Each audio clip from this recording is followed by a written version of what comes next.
Vasudevaya.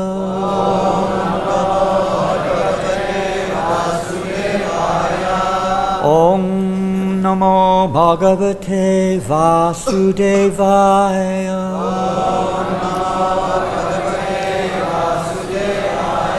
Om Namo Bhagavate Vasudevaya.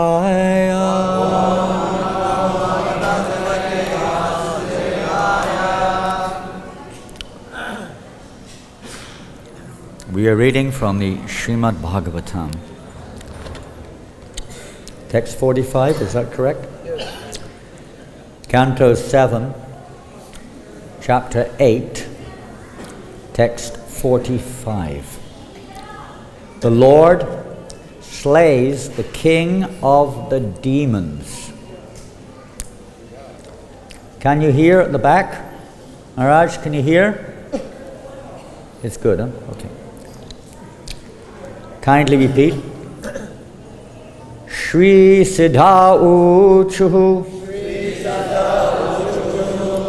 Yaha Naha Gatim Yoga Siddham Asaduhu Aharshit Yoga Tapaha Balena Nana Darpam Tam Nakaihi Vidadara Tasmai Tubhyam Panataha Smaha Nrishingha Shri Siddha Uchuhu Yo no gating yoga siddhama sadhur Aharshi yoga tapobalena Nanada pangtang nakavidadara Tasmai tubhyang prannatasmo nrishingha Shri Siddha Uchu Yo no gating yoga siddhanga sadhur Aharshi yoga tapo balena Nanada pangtang nakavidadaro Tasmai tubhyang pranataksmo nrishingha Shri Siddha Uchu Yo no gating yoga siddhanga sadhur Aharshi yoga tapo balena Nanada pangtang nakavidadara Tasmai tubhyang pranataksmo nrishingha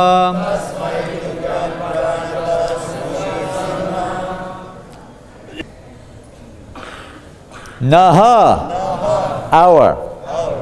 Gatim, perfection. Yoga Siddham, achieved by mystic yoga.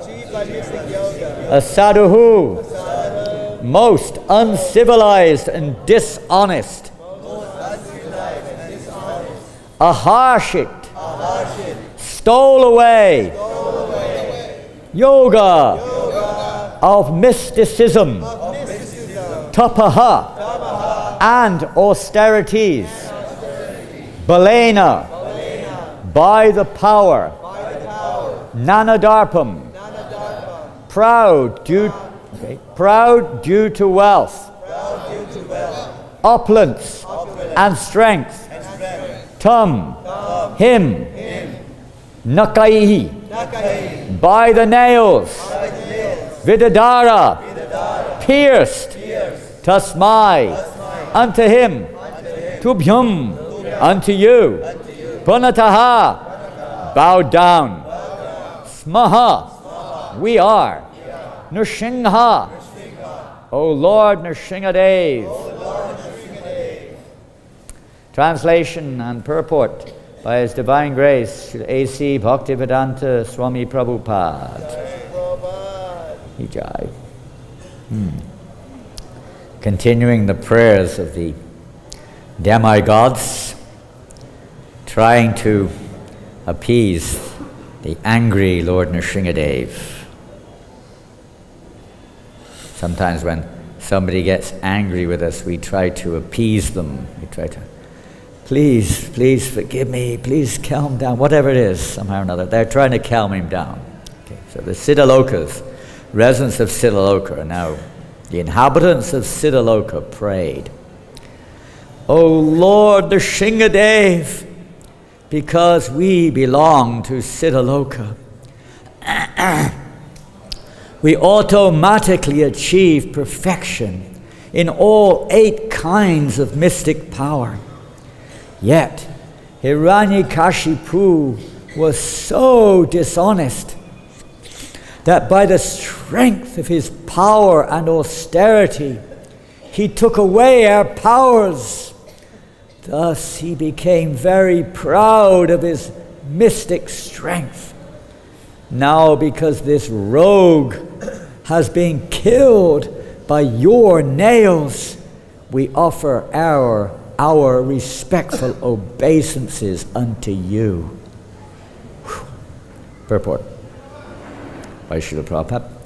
On earth, there are many yogis who can exhibit some feeble mystic power by manufacturing pieces of gold like magic.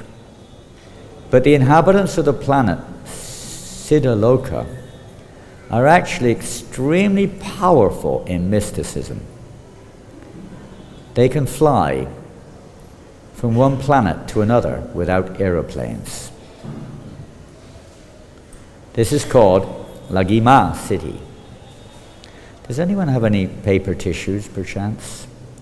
That I won't give them back. I can give the clean ones back, if there are any. Thank you. Thank you, Natai.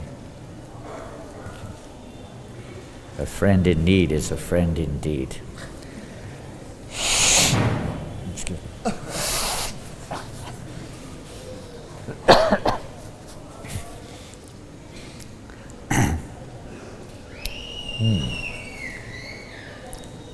They can actually become very light and fly in the sky.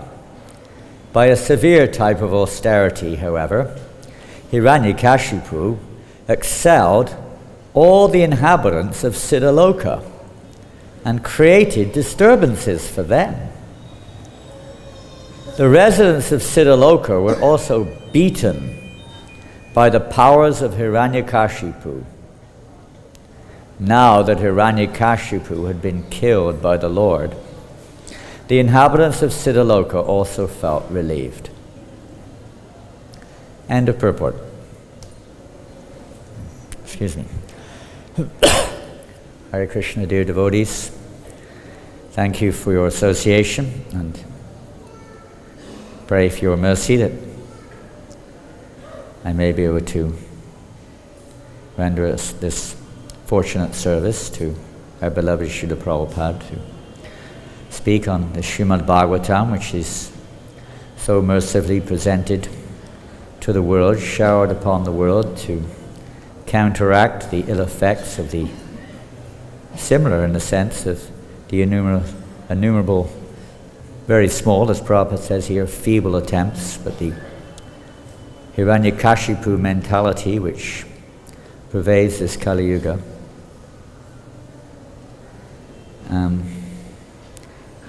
The other day on Srila Prabhupada's Tirabhav, I briefly mentioned the word obeisance. You generally don't see the word obeisances. In fact, you won't find it in the Google search, generally speaking, not in the dictionary side. Obeisances, Prabhupada would use the word obeisances. The word is mentioned here. Plural. We offer obeisances to all the Vaishnava devotees of the Lord. who can fulfill the desires of everyone just like desire trees, and who are full of compassion for all the fallen conditioned souls. And I was reflecting on this word. It's a play on words, as we say in English. Can you hear at the back, Maharaj? Okay. If you break the word down into, not necessarily grammatically speaking, but in terms of the word itself, obey, the first word is obey. Sans, in French, sans, without, right? Nitai? Obey without cease. Obey sans cease. This is the, you could say, the more applicable aspect of this word being used here by the residents of Siddhaloka. The meaning of obey without cease or ceasing is the basic principle of spiritual life, which is the answer. Here the residents of Siddhaloka are feeling great relief. They had been diminished by the powers of Hiranyakashipu. Just as we in this Kali Yuga, particularly, all the good qualities of a human being are practically destroyed in this age of Kali, this very overwhelming age.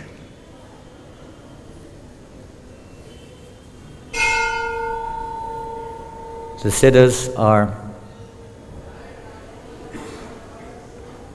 they're great devotees. Siddhaloka is a very elevated planet within the universe. It's said to be a satellite of Brahmaloka, the planet of Lord Brahma. They're very powerful, not just, generally speaking, in terms of achievement through the practice of the eightfold yogic mystical path, and thus they've achieved various siddhis, particularly or specifically the siddhi of being able to fly. It's a very, you could say, in one sense, it's a very desirable siddhi. I mean, personally speaking, I always dreamt as a child, and still do sometimes, of this siddhi of flying in the sky. Very materially enjoyable, but it's material. All these siddhis, etc., cannot protect us from the real fear. They couldn't even protect them from the fear of Hiranyakashipu, a mortal, powerful that he may be, or to speak of the powers of providence, the modes of nature, time, mityu, death. There is no protection, no matter how powerful we are, even if we are a resident of Siddhaloka. Of course, one of the residents, and maybe others too, of Siddhaloka, like Narada Muni, he's a resident of Siddhaloka. Pure devotees, they're not affected. One of the differences here, and what we heard the other day from Guru Prasad Maharaj, extensively the difference between Sakama and Nishkama Bhaktas, but we may be mixed. But one of the differences between one who's actually taken shelter, Abhaichara and Avinda, one who's taken shelter at the lotus feet of the Lord, not disturbed by any mystical shows. You know, Dhruva Maharaj, he with the Yakshas really put on a pretty good mystical show to him. Better than any magic show that anyone else can put on. Pretty scary. I don't know if you ever saw midnight movies. Pretty scary. Yeah, different things in this world really scare us because we identify with them. Pure devotee identifies with Krishna. He sees everything going on under Krishna's control, so there's no real need to fear. Even in this particular, when coming to that next chapter, how Prabhupada describes how Prahlad Maharaj, just like the little cub, I was hearing the lecture this morning, Prabhupada was talking about the little lion cub, how the mouth of the lion is very fearful, isn't it? If you see a mouse, even a dog, if you get a close-up of a dog, if you didn't know what it was, pretty scary. Sharks, pretty scary looking, the sharp teeth, and death, represent death. So Nrsinga's mouth, the teeth and the nails, knuckles, represent death. But for the little lion cub, he goes right up to the mouth, feeling very, very happy. Huh? Feels completely satisfied with. Everyone else runs for their life when they see that mouth. That's Hiranyakashipu. He was pretty fearless. He was the epitome of, you can say, material ego. And nothing was going to stop him. He didn't believe this was, what this was is a strange creature. This is not God. Whatever.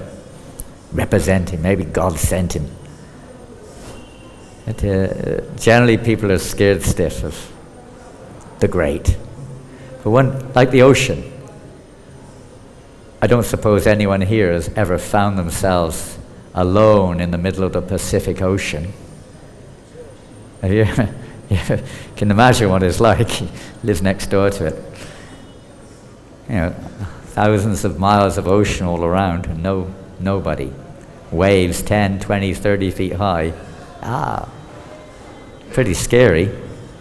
But for the fish, he's very happy. Prabhupada says because the fish has taken shelter of the ocean.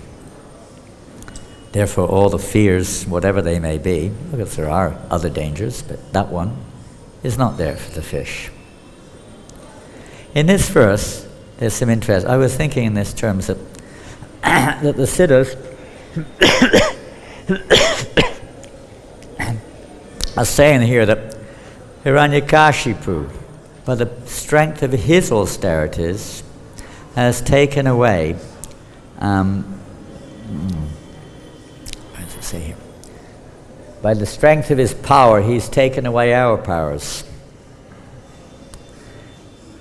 We have a similar kind of experience that material energy is really strong, more powerful than we are. And easily, whatever little strength we may think we have can easily be taken away, even in the so-called practice of devotional service. You have to be careful we don't become a little bit take it for granted type of thing, a little proud. Now, in this verse, there are some interesting words. Now, as long as Hiranyakashipu was alive, even the siddhas were feeling a loss of power, or they were feeling belittled, humiliated, defeated, beaten. Now the word beaten, interesting word, beaten. Either beaten or you're being literally beaten. It's the same thing. You're being put down. You feel put down. They felt, nobodies in the presence of Hiranyakashipu. We're nobody in the presence of Maya. But when we take shelter of Lord Nrsingadev, like Prahlad, he wasn't afraid at all of Hiranyakashipu. He gave him the source. He called him, he called him all kinds of things. You demonic, you're a fool. Who do you think you are? He was straight with his father. He wasn't afraid. He was respectfully straight. He wasn't afraid. He knew Krishna was protecting him. Devotee is not afraid of anything in this world. We may not be on that level. We should take shelter of Srila Prabhupada. You can also become fearless. Now in this verse, what is it that takes away or obstructs, we could say? Now here we see some words in here. I'll try to mention. Asadu. The word asadu is there. And there, in the word for word, it says dishonest. Asadu. One who is dishonest. Dishonest. The word dishonest is a very significant word, and if we're dishonest, we will also lose our spiritual strength, if we think we have any. Honesty, and we could, another meaning of dishonest is duplicitous, pretentious, two-faced.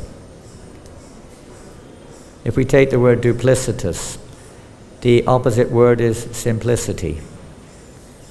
Duplicity, Simplicity. They come from duplex and simplex, two ancient Latin words, meaning two-faced and one-faced. If we're two-faced, same thing with our obeisances. We're paying obeisances, but we're not really paying obeisances. It's a ritual. It's a ritual. It's okay. Certainly is, but we want to make it spiritual, not ritual. The word spiritual contains the word ritual. There's only 3 letters different, S-P-I.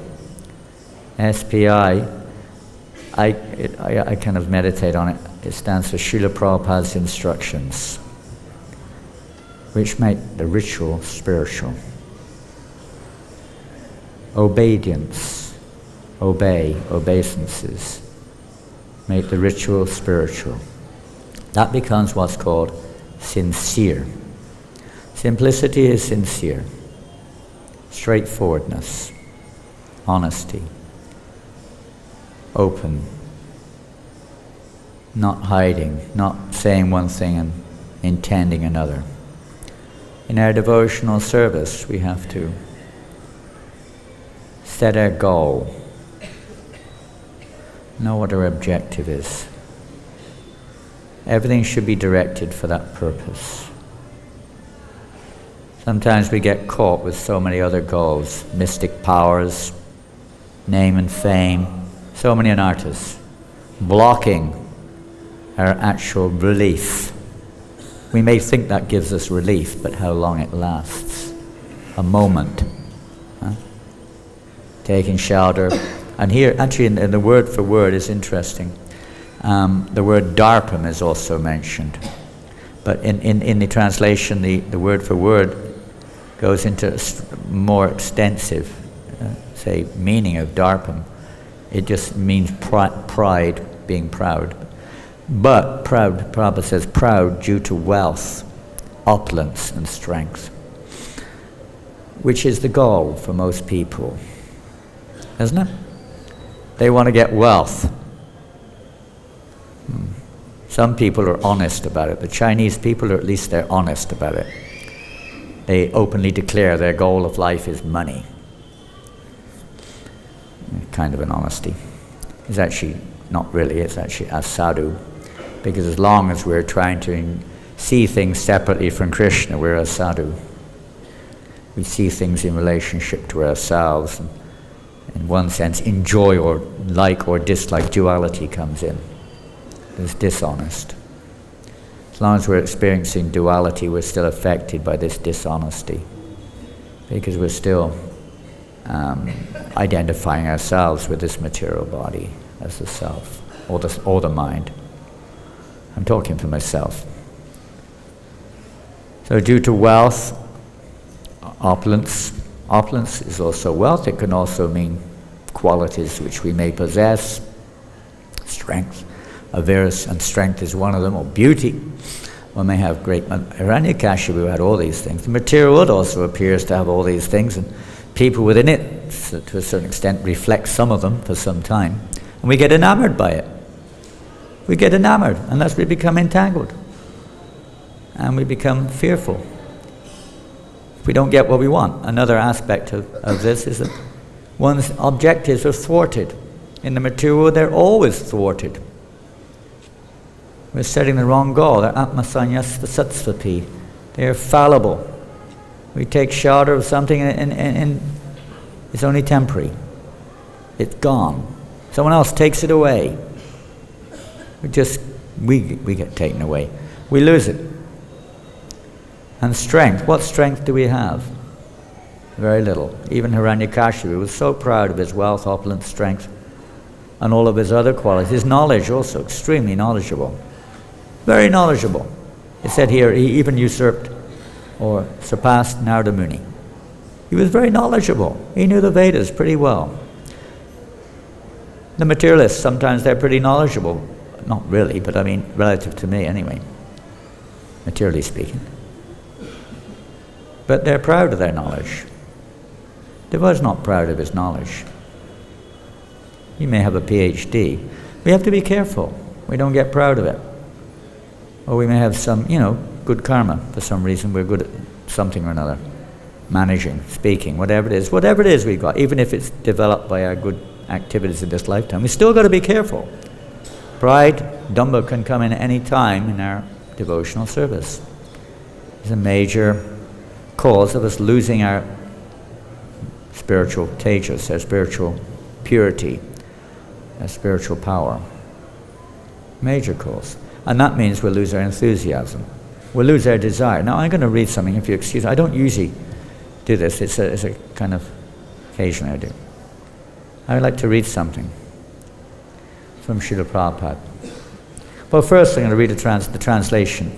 Om Namo Bhagavate Narasingaya Namaste Tejase Avir Avir Bhava Vajranaka Vajradangsha Karmashayan Randaya Randaya Tamo Grasa Grasa Om Shwaha. Many of you know that verse. It's a famous obeisance offered by Prahlad in the residence of Harivarsh to Lord Nrsingadev. And the translation of this is not in the 7th canto, it's in the 5th canto, chapter 18, text 8. The translation: I offer my respectful obeisances unto Lord Nrsingadev, the source of all power. O Lord, who possess nails and teeth, just like thunderbolts, kindly vanquish our demon-like desires for fruitive activity in this material world. Please appear in our hearts and drive away our ignorance, so that by your mercy we may become fearless in the struggle for existence in this material world. It kind of sums up that subject matter in many ways. Taking, by the mercy of Lord Nrsingadev, we become fearless. Source of all power. Whatever we've got, it comes from him. So the credit goes to Lord Nrsingadev. We're proud that he is, the source of power, that we're able to connect with him and be a receptacle or an instrument for his power to some degree. Now, what I'd like to read now is from the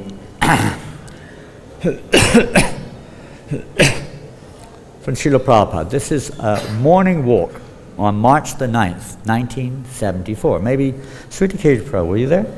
1974? Anyone there? 1974 in Mayapur, March the 9th.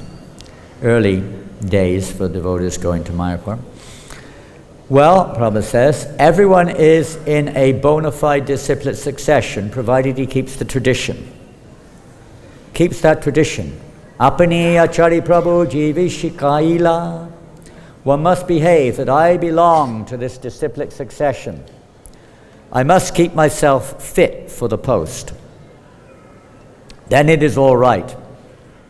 If he deviates, then he deviates the disciplic succession. Hare Krishna. Chaitanya Mahaprabhu says frankly that this is disciplic succession. Amara Agyaya. Just carry out my order. Then you are in disciplic succession. If you do not keep yourself in the order of Chaitanya Mahaprabhu, then simply by becoming disciple, you are not in the disciplic succession. Just becoming a disciple, Prabhupada, so you're not in the disciplic succession.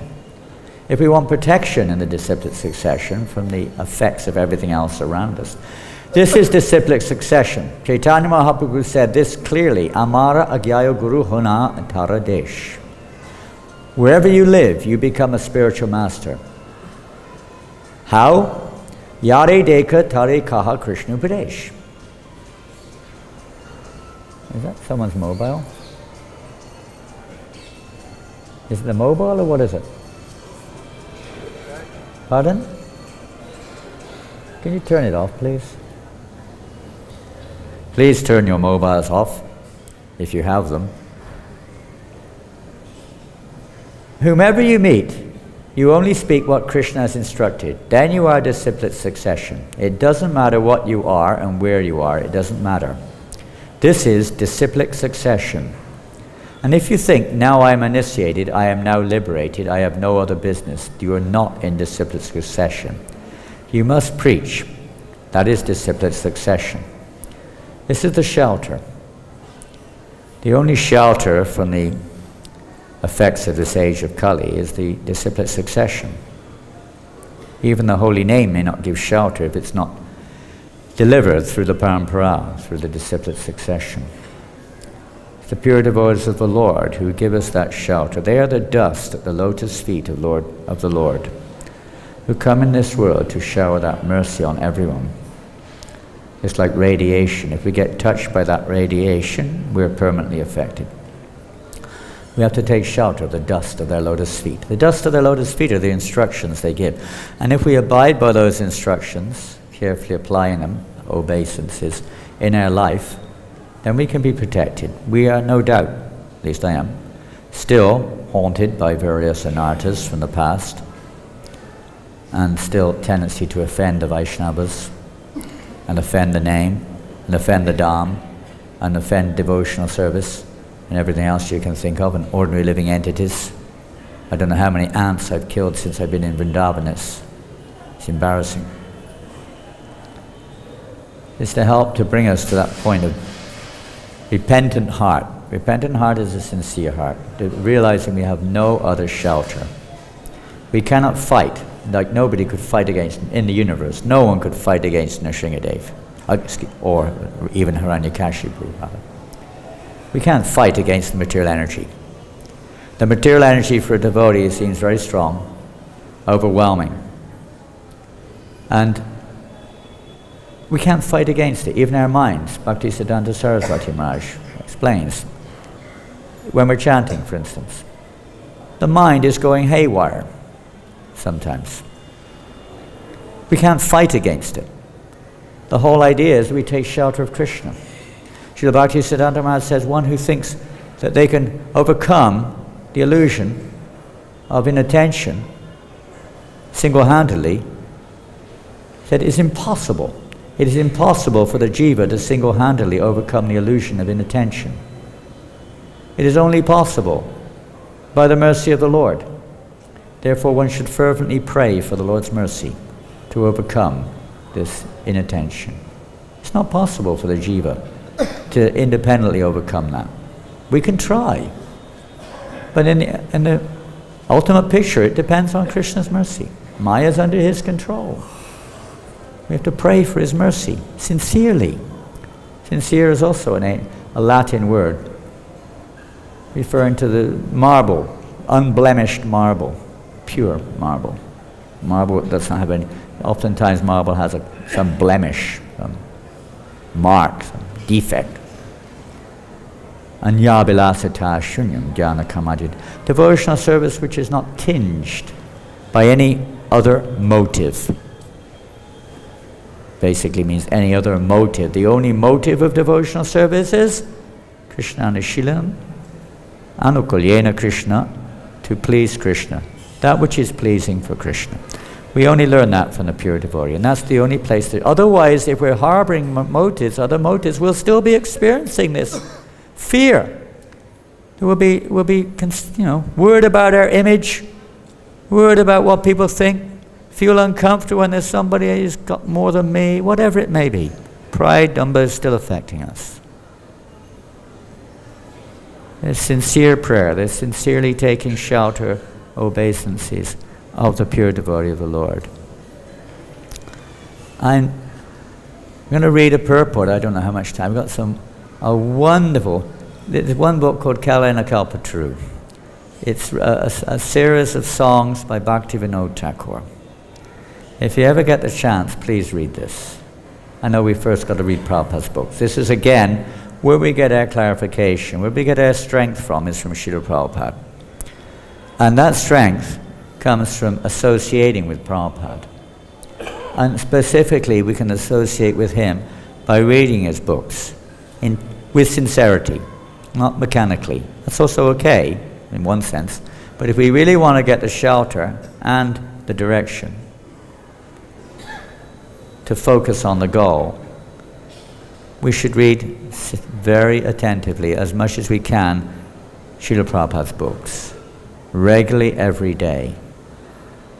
Not just the class where we hear one verse and somebody espousing on the meaning or whatever they do. But to hear attentively every day Prabhupada's books. This is the association of Srila Prabhupada. But still, other things, the songs are there, other literature explaining it's not we can't read anything else, but first and foremost we read Prabhupada's books. So this is from Prabhupada's book. This is Prabhupada verse and purport. This is a very wonderful verse by Queen Kunti. My Lord, your Lordship can easily be approached. This is 1:826, and some of you are very familiar with this verse, Janmaishvaya Shuta Shribir. My Lord, your Lordship can easily be approached, but only by those who are materially exhausted. It doesn't just mean, geez, Prabhu, I'm really tired. I didn't get enough sleep last night. I think I'm qualified. I think I'm qualified for pure devotion. I'm exhausted. That may be so if you've really given your heart and soul in your devotional service, but it means a little bit more than that. It means we have, and not just gross, but subtle.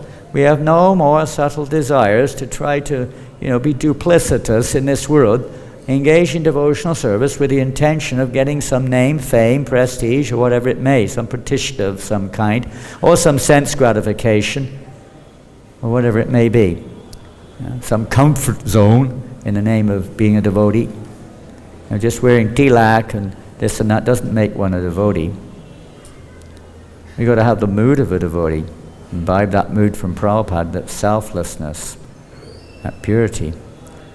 One who is on the path of material progress, trying to improve himself with respectable parentage, great opulence, high education, and bodily beauty, cannot approach you with sincere feeling. You can approach, but not with sincere feeling. There'll be another intention inside the heart. Oh, I want this, I want that, save me from this, save me from that. Like the demigods, it's okay in the neophyte stage, the kanistha mood is like that. But if we don't go back to Godhead being a kanistha, you stay in this world until we get over that stage. Purport. Being materially advanced means taking birth in an aristocratic family and possessing great wealth and education and attractive personal beauty. All materialistic men are mad after possessing all these material opulences, and this is known as advancement of material civilization.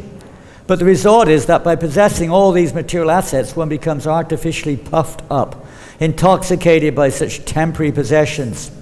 Consequently, such materially puffed up persons are incapable of uttering the holy name of the Lord by addressing him feelingly, "O Govinda, O Krishna."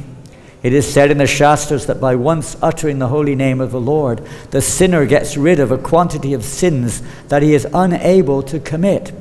Such is the power of uttering the holy name of the Lord. There is not the least exaggeration in this statement. Actually, the Lord's holy name has such powerful potency, but there is a quality to such utterances also.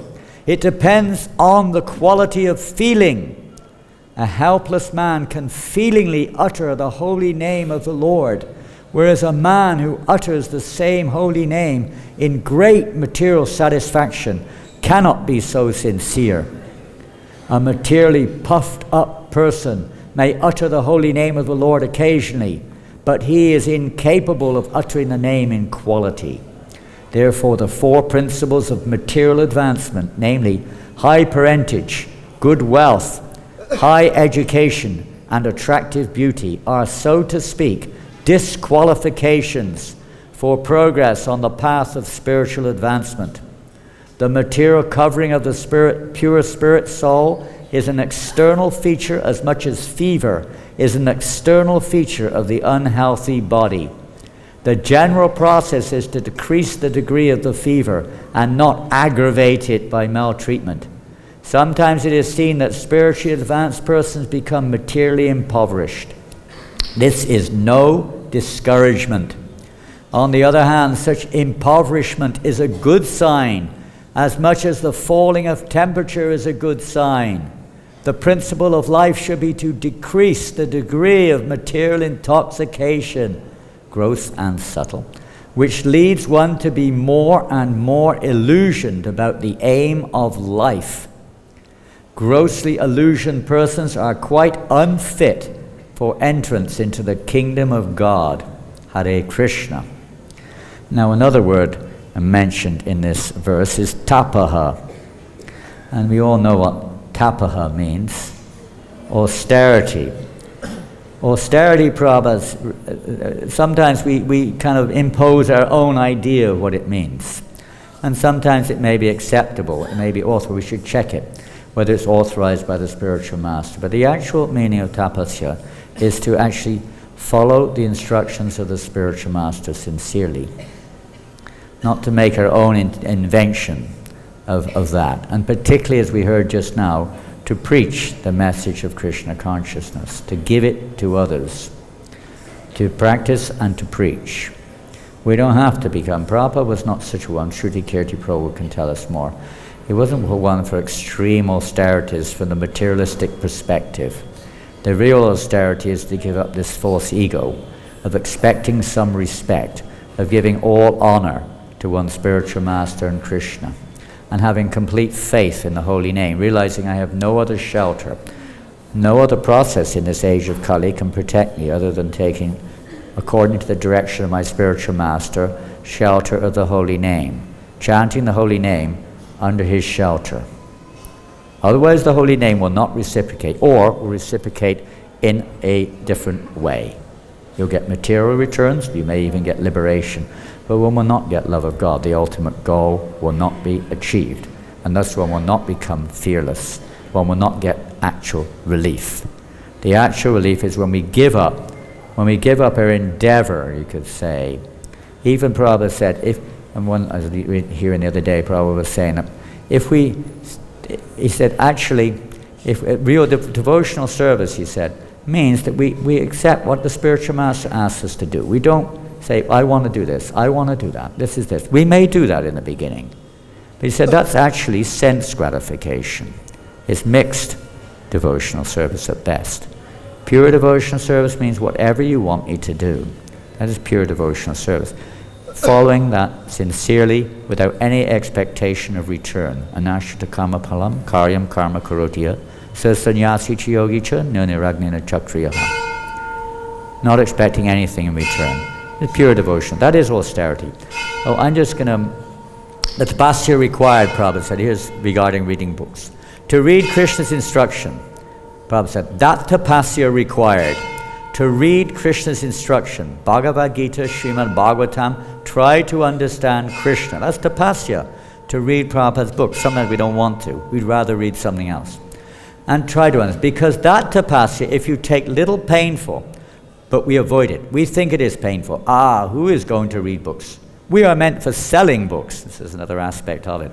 Probably made this quite clear many times, This is not an export movement. He said one time, this movement is not just an export movement. We got to import. We got to hear it. We got to take it in. Not just give it out. And when somebody asks us, what are these books about? And, I don't know. They're for you, not for me. Read it and find out. I got no idea. Never read it. But it's good. As long as you give me some money, it's good anyway. Take the book, okay? Who is going to read books? We are meant for selling books, not for reading books, we say. This is not good. We should read also. That is tapasya. Sadhaya, that is tapasya. Don't think that simply our books are meant for selling. No, it is meant for reading also. If we read regularly, at least 2 hours, 3 hours, and Prabhupada means daily, not yearly, that is tapasya. Srimad Bhagavatam lecture in Vrindavan. What's the date today? Not quite today. October 23rd, 1976. Prabhupada spoke that here in Vrindavan. Bhagavatam. Now, I'm just going to finish off. There's a lot more to say. But this is something which came from Kalyana Kalpatru by Bhaktivinoda Thakur. Wonderful series of songs. This is from various instructions he gives, directions in devotional service. I just read the English. Is austerity and penance is defined. Okay. He says, because Hiranyakashipu did a pretty heavy austerities. The Siddhas did a pretty heavy austerities to get what they got. But that doesn't give you pure devotional service. We want pure devotional service, if that's our goal. There is no austerity to be performed to get it. Be careful, my dear mind, that you don't become bewildered by mechanically following ritualistic vows. with an aim to please Radha Krishna and make them favorably disposed to you, you accept various types of austere vows. You consider that this will be conducive to your execution of devotional service. Devotional service is actually a very simple and easily understood truth, for it is the soul's natural, inborn tendency. Your desire is to enrich that devotion which is already existing in your heart. But you should be careful to consider that by undertaking unnecessarily difficult vows and austerities, you might destroy the simplicity of the natural bhakti process. It can be destroyed. You get pride comes in. Prabhu, how many rounds did you chant yesterday? I managed 25. Never mind, Prabhu. Keep trying. I did 64, but I'm not going to tell you about it because I'm humble. I haven't eaten anything for the last 3 days. I must be becoming a pure devotee around here, not like you sense gratifiers. Devotional service is actually a very simple and easily understood truth, for it is the soul's natural inborn. Simplicity is the natural, simplicity of the natural bhakti process. The results that you get from hard labor on Krishna's behalf are extraordinary and should never be considered to be commonplace. However, if such service turns into an unnecessarily difficult austerity, and in this case, something which is not compatible to our level or adhikar in devotional service, for instance, or our nature sometimes, or that which is not actually pleasing to one's spiritual master, which is the key one. However, if such service turns into unnecessarily difficult austerity, it becomes an obstacle to devotion. You will only gain the results of the austerity and nothing more. But just try to understand this, my dear brother. If one is worshipping Hari, then there is no need for the labor of penances and austerities.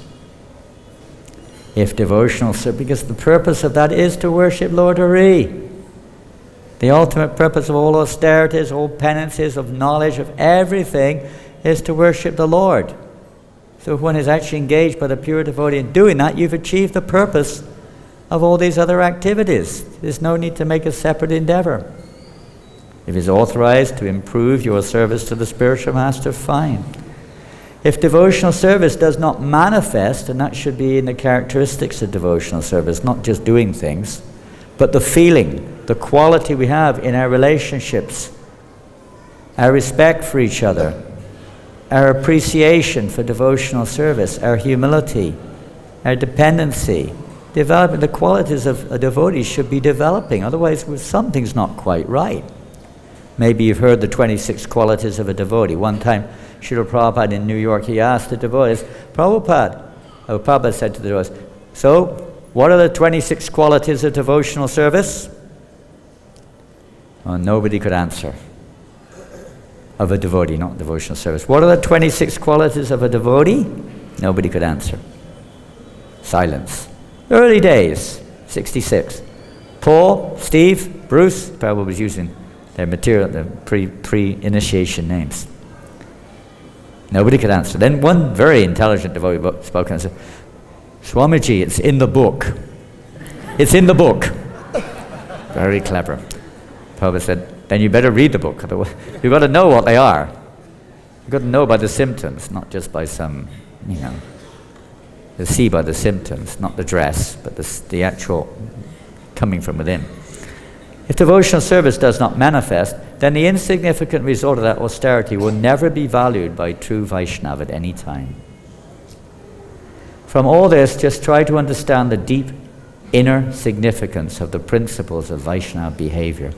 That is, according to differences in the receptivity of people, there are definite differences in their capacity for executing devotional service.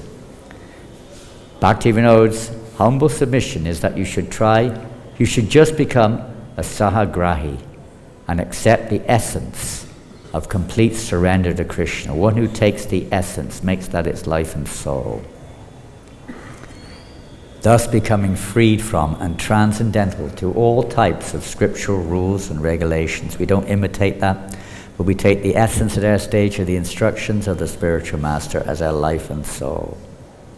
And we apply that in our lives and try to be sincere. So that's just a little snippet. The next one is absolutely amazing, but I'm not going to read it. It's we go on and on and on. They're just incredible instructions for devotees on the path of devotional service to help us to purify our devotional practices and become free, relieved, without making a separate endeavor from all the distress of this material world and all the fears of this world. And not just relieved, but protected from the pitfalls, the obstacles on the path of devotional service. There are many. They are there for the sake of helping us to remember that we have only one shelter, to take shelter of the lotus feet of the Lord. Hare Krishna, Hare Krishna, Krishna Krishna, Hare Hare, Hare Rama, Hare Rama, Rama Rama, Hare Hare. You have to call loudly for getting shelter of the Lord's lotus feet. Loudly chant the holy names. Hare Krishna. Hare Krishna, Krishna Krishna, Hare Hare, Hare Rama, Hare Rama, Rama Rama, Hare Hare. The loud chanting of the holy name will clear out all of these unwanted and things, inertia, unwanted, all kinds of anarthas. Everything can be cleared out by the loud and sincere chanting of the holy name. Fulfills all purposes. Srila Prabhupada ki jai. Grantaraj Srimad Bhagavatam ki jai. Gaur Premanandi. Hare Krishna.